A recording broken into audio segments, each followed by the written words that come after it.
বাংলাদেশের জন্য ক্রিকেট শুধু খেলা নয়, এটা মানুষের আবেগ, পরিচয় আর দৈনন্দিন কথাবার্তার সঙ্গে গভীরভাবে জড়িয়ে রয়েছে। তাই বাংলাদেশের ক্রিকেট ম্যাচ মানেই কোটি সমর্থকের চোখ টিভি স্ক্রিনে আটকে থাকা। আর সেই ম্যাচটা হয় যদি ওয়ার্ল্ড কাপের, তাহলে সেই উত্তেজনা স্বাভাবিকভাবেই কয়েক গুণ বেড়ে যায়।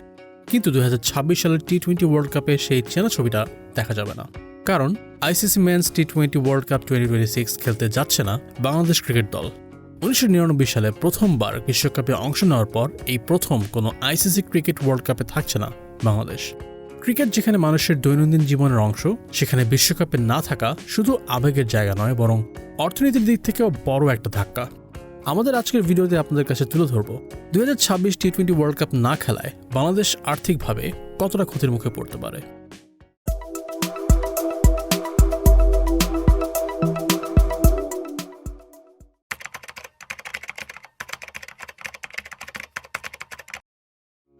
আন্তর্জাতিক ক্রিকেটে বিশ্বকাপের ম্যাচ না খেলার সিদ্ধান্ত নতুন কিছু না। রাজনীতি, নিরাপত্তা আর অর্থনৈতিক কারণ দেখিয়ে এর আগেও অনেক দল এমন সিদ্ধান্ত নিয়েছে।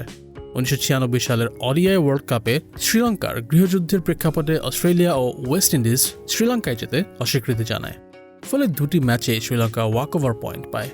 টুর্নামেন্টে শ্রীলঙ্কা শেষ পর্যন্ত চ্যাম্পিয়ন হলেও এই ঘটনার পর আইসিসি তাদের সিকিউরিটি অ্যাসেসমেন্ট প্রক্রিয়া নতুন করে সাজাতে বাধ্য হয়। একই সাথে আর্থিক ক্ষতি, কম্পেনসেশন আর পেনাল্টি নিয়ে দীর্ঘ আলোচনা শুরু হয়। এর কয়েক বছর পর 2003 সালের ওডিআই ওয়ার্ল্ড কাপের রাজনৈতিক পরিস্থিতির কারণে ইংল্যান্ড জিম্বাবুয়ের বিপক্ষে ম্যাচ খেলতে অস্বীকৃতি জানায়। নিরাপত্তা ঝুঁকি দেখিয়ে নিউজিল্যান্ডও সে বছর কেনিয়ায় ম্যাচ খেলেনি। এক্ষেত্রে ভেন্যু পরিবর্তনের আবেদন নাকচ হওয়ায় প্রতিপক্ষকে ওয়াকওভার পয়েন্ট দেওয়া হয়। সাম্প্রতিক কয়েক বছর ধরেই ভারত ও পাকিস্তান একাধিক আইসিসি ইভেন্ট এবং এশিয়া কাপে একে অপরের দেশে না গিয়ে নিজেদের সব ম্যাচ নিউট্রাল ভেন্যুতে আয়োজন করেছে। মূলত বাংলাদেশের ওয়ার্ল্ড কাপ খেলতে না যাওয়ার বিতর্কের সূত্রপাত হয় আইপিএল থেকে। 2026 সালের আইপিএল এর জন্য বাংলাদেশের অন্যতম সেরা পেসার মুস্তাফিজুর রহমানকে রেকর্ড 9.2 কোটি রুপিতে দলে নেয় কলকাতা নাইট রাইডার্স। কিন্তু এরপরেই পরিস্থিতি দ্রুত বদলাতে শুরু করে। ভারত বাংলাদেশের রাজনৈতিক টানাপোড়েনকে সামনে এনে ভারতের কিছু উগ্র রাজনৈতিক ও ধর্মীয় গোষ্ঠী কলকাতা নাইট রাইডার্সে মুস্তাফিজুর রহমানের অন্তর্ভুক্তি নিয়ে প্রকাশ্যে আপত্তি জানাতে থাকে। বিশেষ করে মুস্তাফিজুর রহমান এবং কলকাতা নাইট রাইডার্সের মালিক শাহরুখ খানের ধর্মীয় পরিচয়কে কেন্দ্র করে এই পক্ষগুলো তাদের টার্গেট করতে শুরু করে। এই চাপের প্রেক্ষিতে ভারতীয় ক্রিকেট নিয়ন্ত্রক সংস্থা বিসিসিআই শেষ পর্যন্ত কলকাতা নাইট রাইডার্সকে মুস্তাফিজুর রহমানকে দল থেকে বাদ দেওয়ার নির্দেশ দেয়। বিষয়টি সামনে আসার পরেই খেলোয়াড়দের নিরাপত্তা নিয়ে বড় প্রশ্ন উঠে আসে, যা বাংলাদেশের ক্রিকেট বোর্ড এবং সরকারের ভেতরেও উদ্বেগ তৈরি করে। কারণ ভারতে যদি একজন আন্তর্জাতিক বাংলাদেশের ক্রিকেটারের নিরাপত্তা নিশ্চিত না হয়, তাহলে পুরো দল নিয়ে ভারতে গিয়ে ওয়ার্ল্ড কাপ খেলা আদৌ কতটা নিরাপদ।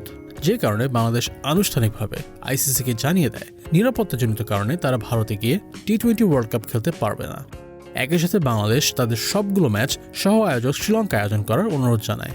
এরপর কয়েক সপ্তাহ ধরে আইসিসির সঙ্গে চিঠি, ভার্চুয়াল মিটিং, এমনকি একটি ডেলিগেশন ভিজিট হলেও নিরাপত্তা নিয়ে বাংলাদেশের উদ্বেগ দূর হয়নি। এমনকি শ্রীলঙ্কায় সব ম্যাচ আয়োজনের জন্য বাংলাদেশ আয়ারল্যান্ডের সঙ্গে গ্রুপ সোয়াপের প্রস্তাবও দেয়, কিন্তু আইসিসি কোনো প্রস্তাবগুলোকেই গ্রহণ করেনি। পরিস্থিতি আরও জটিল হয়ে ওঠে যখন আইসিসি বাংলাদেশকে জানায় যে তাদেরকে ভারতে খেলতে হবে, তা না হলে স্কটল্যান্ড বাংলাদেশের জায়গায় বিশ্বকাপ খেলবে। চাপের মধ্যেও বাংলাদেশ সরকারের youth and sports advisor Asif Nazrul নিশ্চিত করে কোনো পরিস্থিতিতেই জাতীয় দল ভারতে যাবে না, এবং এর পেছনে রয়েছে বাস্তব নিরাপত্তাজনিত ঝুঁকি। গত 22 জানুয়ারি ইন্টারকন্টিনেন্টাল হোটেলে খেলোয়াড়দের সঙ্গে এক বৈঠকের পর তিনি স্পষ্ট করে দেন যে 2026 সালের টি-20 ওয়ার্ল্ড কাপে বাংলাদেশ অংশ নেবে না। বাংলাদেশ আইসিসি মেন্স টি-20 ওয়ার্ল্ড কাপ 2026-এ অংশ না নেওয়া ভারত এবং আইসিসির জন্য বড় আর্থিক প্রভাব তৈরি করতে পারে।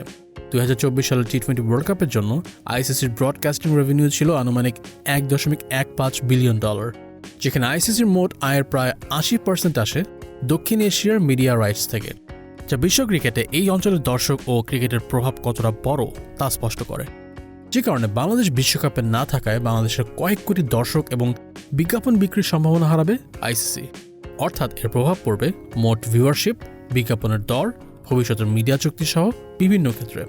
পাশাপাশি ভারতের হোস্ট ভেন্যুগুলোর বড় টিকিট বিক্রি এবং লোকাল স্পন্সরশিপ থেকে আয় হারাতে পারে, কারণ বাংলাদেশের ম্যাচগুলো সাধারণত বেশি দর্শক এবং ব্রডকাস্ট অ্যাটেন্ডেন্স নিয়ে আসে। জনসংখ্যার কারণে ভারতের ম্যাচগুলোর দর্শক স্বাভাবিকভাবেই বেশি, কিন্তু এর বাইরে অন্যান্য ম্যাচের মধ্যে বাংলাদেশের ম্যাচগুলোই আয়ের তালিকায় উপরের দিকে থাকে। তাই স্কটল্যান্ডকে বাংলাদেশের জায়গায় বসিয়ে হয়তো টুর্নামেন্ট চালানো সম্ভব হবে, তবে তাদের মাধ্যমে বাংলাদেশের মতো ভিউয়ারশিপ বা রেভিনিউ নিশ্চিত করা আইসিসির পক্ষে সম্ভব হবে না। অন্যদিকে বাংলাদেশের ক্ষতির পরিমাণ বোঝার জন্য বাংলাদেশ ক্রিকেট বোর্ডের আয়ের উৎসগুলো দেখা গুরুত্বপূর্ণ। বাংলাদেশ ক্রিকেট বোর্ডের আয়ের প্রধান উৎস হচ্ছে টিকিট বিক্রি, ব্রডকাস্টিং রাইটস, বিজ্ঞাপন এবং স্পন্সরশিপ। কিন্তু বাংলাদেশ ক্রিকেটের সবচেয়ে বড় আয় আসে ইন্টারন্যাশনাল ক্রিকেট কাউন্সিল থেকে। সংবাদ মাধ্যমে এক ইন্টারভিউতে বিসিবি প্রেসিডেন্ট আমিনুল ইসলাম জানান, বোর্ডের বার্ষিক আয়ের প্রায় 55 থেকে 60% সরাসরি আইসিসি রেভিনিউ শেয়ারিং থেকে আসে। এই আয়ের মধ্যে রয়েছে আইসিসি টুর্নামেন্টে অংশগ্রহণের জন্য নির্ধারিত ফি এবং গ্লোবাল ইভেন্টে পারফরমেন্সের উপর ভিত্তি করে দেওয়া বোনাস। ফলে বিশ্বকাপে খেলতে না গেলে বাংলাদেশ আইসিসি থেকে আসা এই আয় পুরোপুরি হারাবে। টিবিএসে প্রকাশিত একটি রিপোর্ট থেকে জানা যায়, টি-20 ওয়ার্ল্ড কাপে অংশ না নিলে বাংলাদেশের প্রায় $27 মিলিয়ন বা প্রায় 330 কোটি টাকার ক্ষতি হতে পারে। মূলত এটি আইসিসির বার্ষিক রেভিনিউ শেয়ারের প্রায় 4.46%, যা বিসিবির জন্য বরাদ্দ করার কথা ছিল। অন্যদিকে টুর্নামেন্টে অংশ না নেওয়া বোর্ডের পার্টিসিপেশন এগ্রিমেন্টের লঙ্ঘন, অর্থাৎ বিশ্বকাপ না খেলতে গেলে বিসিবির আইসিসি নির্ভর বার্ষিক আয়ের বড় অংশও ঝুঁকিতে পড়তে পারে। তবে এই আর্থিক প্রভাব শুধু আইসিসি রেভিনিউতেও সীমাবদ্ধ নয়।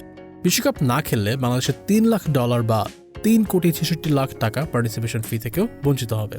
এর পাশাপাশি টুর্নামেন্টের বিভিন্ন ধাপে ভালো পারফরমেন্স করলে আরও বোনাস পাওয়ার সুযোগ ছিল বাংলাদেশের, যেখানে গ্রুপ স্টেজ ও সুপার 8-এর প্রতিটি ম্যাচ জিতলেই $31,154 বোনাস, পঞ্চম থেকে দ্বাদশ স্থান থাকলে $4,50,000, সেমিফাইনাল পর্যন্ত গেলে $9,60,000, রানার আপ হলে $1.6 মিলিয়ন আর চ্যাম্পিয়ন হলে $3 মিলিয়ন আয়ের সুযোগ থাকত বিসিবির জন্য। অন্যদিকে যদি বাংলাদেশ আইসিসির মতে বিশ্বকাপ না খেলার কোনো গ্রহণযোগ্য কারণ দেখাতে না পারে, তাহলে নিয়ম অনুযায়ী বিসিবিকে প্রায় $2 মিলিয়ন বা প্রায় 24.46 কোটি টাকা জরিমানা দিতে হতে পারে। এর পাশাপাশি টি-20 ওয়ার্ল্ড কাপ এখন ক্রিকেটের সবচেয়ে জনপ্রিয় ফরম্যাট, যা ব্রডকাস্টার এবং স্পন্সরদের কাছেও প্রচুর লুক্রেটিভ একটি ইভেন্ট। ফলে বাংলাদেশের অনুপস্থিতি স্থানীয় ব্রডকাস্টার ও বিজ্ঞাপনদাতাদের উপর বড় প্রভাব ফেলবে। টিবিএসে প্রকাশিত একটি রিপোর্ট থেকে জানা যায়, বিশ্বকাপে না খেললে বাংলাদেশের টুর্নামেন্টের অফিসিয়াল ব্রডকাস্টার টি স্পোর্টস প্রায় 300 কোটি টাকা ক্ষতির মুখে পড়তে পারে। এর পাশাপাশি বাংলাদেশের বিভিন্ন বিজ্ঞাপন সংস্থার প্রায় 100 কোটি টাকার ক্ষতি হতে পারে। অন্যদিকে এর প্রভাব পড়তে পারে বাংলাদেশ ও ভারতের ভবিষ্যতের দ্বিপাক্ষিক সিরিজগুলোর উপরও, কারণ বিসিবি ভারতের সঙ্গে সিরিজ থেকে অন্য যে কোনো দলের তুলনায় অনেক বেশি ব্রডকাস্ট ও স্পন্সরশিপ আয় করে থাকে। এমনকি 2026 সালের সেপ্টেম্বরে বাংলাদেশে ভারতের সঙ্গে 3টি ওডিআই এবং 3টি টি-20 খেলার কথা ছিল। বাংলাদেশের ভারতে বিশ্বকাপ খেলতে না যাওয়ার কারণে যদি ভারত বাংলাদেশের সাথে খেলা থেকেও বিরত থাকে এবং সিরিজ বাতিল হয়, তাহলে বিসিবির ক্ষতির পরিমাণ আরও বাড়বে। বাংলাদেশের মানুষ ভারতের বিরোধিতা করার জন্য হলেও ভারত বাংলাদেশের ম্যাচ সবচেয়ে বেশি দেখে, যে কারণে ভারতের সাথে সিরিজ থাকার উপর ভিত্তি করেই অনেক স্থানীয় স্পন্সরশিপ ও অ্যাডভার্টাইজমেন্ট ডিসিশন হয়ে থাকে। ফলে ভারতের বিপক্ষে না খেলা ভবিষ্যতের স্পন্সরশিপ ডিলগুলোতেও প্রভাব ফেলতে পারে। এর পাশাপাশি বিশ্বকাপ না খেলার লং টার্ম ইম্প্যাক্ট পড়তে পারে বাংলাদেশের ওপর। আইসিসির 2024 থেকে 2027 সালের ক্রিকেট সাইকেলের বর্তমান রেভিনিউ শেয়ারিং ফ্রেমওয়ার্ক অনুযায়ী বিসিবির প্রতি বছর $26.74 মিলিয়ন বা 327 কোটি টাকা পাওয়ার কথা ছিল। একটি বিশ্বকাপে অংশ না নেওয়ার কারণে 2028 থেকে 2031 চক্রে বাংলাদেশের জন্য আইসিসির বরাদ্দ কমে যেতে পারে। পাশাপাশি বাংলাদেশের প্রতিনিধিরা আইসিসি কমিটিগুলো থেকে বাদ পড়া এবং ভোটাধিকারের সীমাবদ্ধতার সম্মুখীন হতে পারেন, যা গ্লোবাল ক্রিকেট গভর্নেন্সে বাংলাদেশের প্রভাবকে দুর্বল করবে। এমনকি এই টি-20 ওয়ার্ল্ড কাপে অংশ না নেওয়ার ফলে পরবর্তী টি-20 ওয়ার্ল্ড কাপের জন্য বাংলাদেশকে কোয়ালিফায়ার খেলতে হতে পারে। তবে এই ক্ষেত্রে বাংলাদেশের আর্থিক ক্ষতির পাশাপাশি আইসিসির ডাবল স্ট্যান্ডার্ড থাকার বিষয়টি স্পষ্ট হয়ে ওঠে, যেখানে ভারত চ্যাম্পিয়ন্স ট্রফি বা এশিয়া কাপের সময় পাকিস্তানে আয়োজিত টুর্নামেন্টে নিউট্রাল ভেন্যুতে খেলেছে, অন্যদিকে পাকিস্তানও বিশ্বকাপের সব ম্যাচ শ্রীলঙ্কায় খেলছে। এমনকি ভারতের ক্ষেত্রে দ্বিতীয় কোনো আয়োজক দেশ না থাকা সত্ত্বেও পাকিস্তানের বাইরে নিউট্রাল ভেন্যু দেওয়া হয়েছে। সেখানে বিশ্বকাপে ভারতের পাশাপাশি দ্বিতীয় একটি আয়োজক দেশ থাকা সত্ত্বেও সুযোগ দেওয়া হয়নি বাংলাদেশকে। এটা স্পষ্টভাবে দেখায় যে ধনী ক্রিকেট বোর্ডের জন্য শুধু আর্থিক কারণে বিশ্ব ক্রিকেটের নিয়ন্ত্রক আইসিসি নীতিতে ভিন্ন আচরণ করতে পারে। বাংলাদেশের বর্তমান বাস্তবতায় পার্টিসিপেশনের বদলে সেফটিকে অগ্রাধিকার দিলে তার খরচ কতটা বড় হতে পারে তাই প্রমাণ করে দিচ্ছে। এই সংখ্যাগুলো একদিকে যেমন বাংলাদেশের বিশাল অর্থনৈতিক ঝুঁকির বিষয়টি সামনে আনে, তেমনি অন্যদিকে সদস্য দেশগুলোর বিষয়ে আইসিসির আনইকুয়াল হ্যান্ডলিংকেও স্পষ্ট করে তোলে, যা শেষ পর্যন্ত গ্লোবাল ক্রিকেট গভর্নেন্সের বিশ্বাসযোগ্যতা নিয়েই প্রশ্ন তুলে দেয়।